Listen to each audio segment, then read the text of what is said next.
কবিরের পতনের টাইম হয়ে গেছে। ওর বাবা অবৈধ বাবা যে বাবরের নামে মসজিদ করছে, ওর অবৈধ বাবার নামে আমরা ওকে বাবরের কাছে পাঠিয়ে দেবো। আমাদের একটাই শান্তিতে একটাই কথা, যে বাবরের নামে যে মসজিদটা করবে আমরা তাকে বাবরের কাছে পাঠিয়ে দেবো। না হুমায়ুন থাকবে, না ওর বাবার নামে ওর মসজিদ থাকবে। এটাই আমাদের কথা, এটাই আমাদের প্রতিজ্ঞা। নমস্কার বন্ধু, আপনারা দেখছেন গ্লো মিশন। আজকের ভিডিও শুরু করার আগে একটি প্রশ্ন, আমরা কি 2026-এ দাঁড়িয়ে আছি নাকি কয়েক দশক পিছিয়ে গেছি?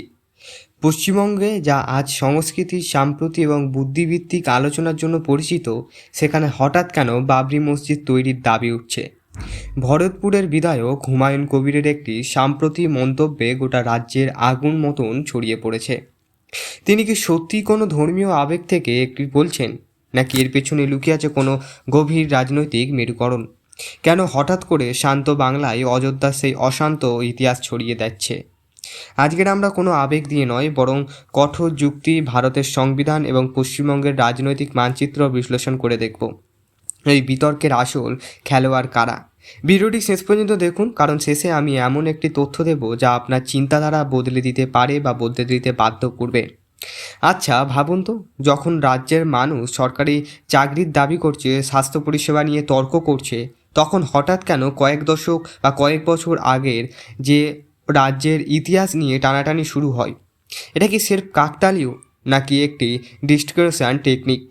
কেন জাদুকর হাতে হাততালি দিচ্ছে আর অন্য হাত দিয়ে আপনার পকেট থেকে মানিব্যাগ ছড়িয়ে দিচ্ছে? আবার কেন হিন্দু মুসলিম দাঙ্গা বাঁধাচ্ছে? মনে আছে সেই ঐতিহাসিক দিনের কথা, যেখানে ভারতবর্ষ থেকে বাংলাদেশকে আলাদা করে দিয়েছিল হিন্দু মুসলিম হিসেবে ভাগ করতে চেয়ে?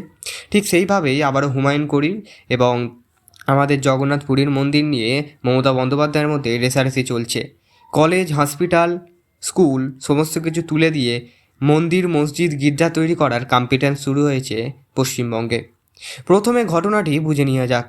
মুর্শিদাবাদের ভরতপুরের বিধায়ক হুমায়ুন কবির একটি সভায় দাঁড়িয়ে বলছেন যে প্রয়োজনে পশ্চিমবঙ্গে বাবরি মসজিদ তৈরি করা হবেই হবে এবং তার ভিত স্থাপনও তৈরি করা হবে। কেউ বাধা দিতে আসলে হুমায়ুন কবির তাকে শেষ তো করবে, তারপরে তিনি কবরে করবেন। তার এই মন্তব্য কি কেবল একটি ধর্মীয় সেন্টিমেন্ট, নাকি ভোটের আগে নতুন কোনো নাটক শুরু করছে?